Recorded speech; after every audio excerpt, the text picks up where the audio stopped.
So hello friend, good morning. कैसे हैं आप सब? आई होप आप सब अच्छे होंगे। सुबह के बज रहे हैं 4 और मैं आ चुकी थी पार्क में और एक्सरसाइज वगैरह करने के लिए आ गई थी। जैसा कि मैंने और लोगों में बोला था कि मैं मॉर्निंग वॉक पे जाती हूँ पर एक्सरसाइज अभी नहीं कर पाती, तो बस एक्सरसाइज वगैरह करने आ गई थी मैं। इसके बाद में हम आ गए थे घर पे और आज एक्सरसाइज वगैरह करके बहुत ही अच्छा लग रहा था।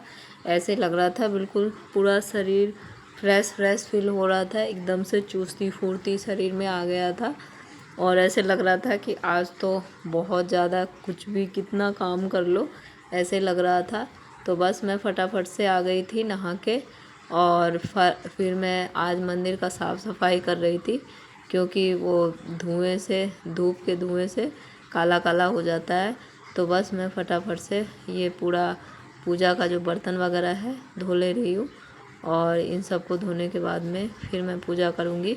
और मंदिर का मैंने पहले ही सब कुछ जचा दिया था साफ़ सुथरा करके, और इसके बाद में मैं आ गई थी पूजा करने के लिए।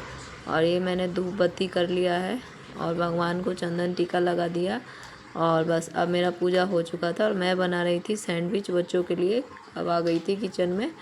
तो मैं फटाफट से नाश्ते में सैंडविच बना के दे दी थी बच्चों को, मैं भी खा ली थी।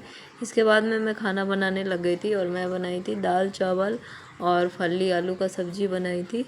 और इसके बाद में मैंने दोपहर का खाना बना लिया था, तो सबको दे भी दिया था। और देख सकते हैं किस तरीके फैला हुआ है पूरा पट्टी पर। और अब मैंने सफाई कर लिया है पूरा।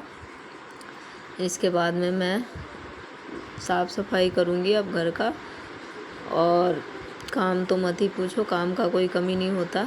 और बस अब मैंने बेडरूम को भी ठीक कर दिया था और अब जाऊंगी दूसरे जगह। और छुट्टियों में तो आधा सर खाली हो जाता है बच्चे जब घर पे होते हैं तो, क्योंकि इनका हरकत पूरे दिन बिस्तर को संभाल दो फिर बिगाड़ देंगे, पूरे सोफ़े को ठीक कर दो फिर बिगाड़ देंगे। तो सारे दिन इन लोगों का काम यही चलता रहता है, बिगाड़ने का, और हमारा काम होता है संभालने का।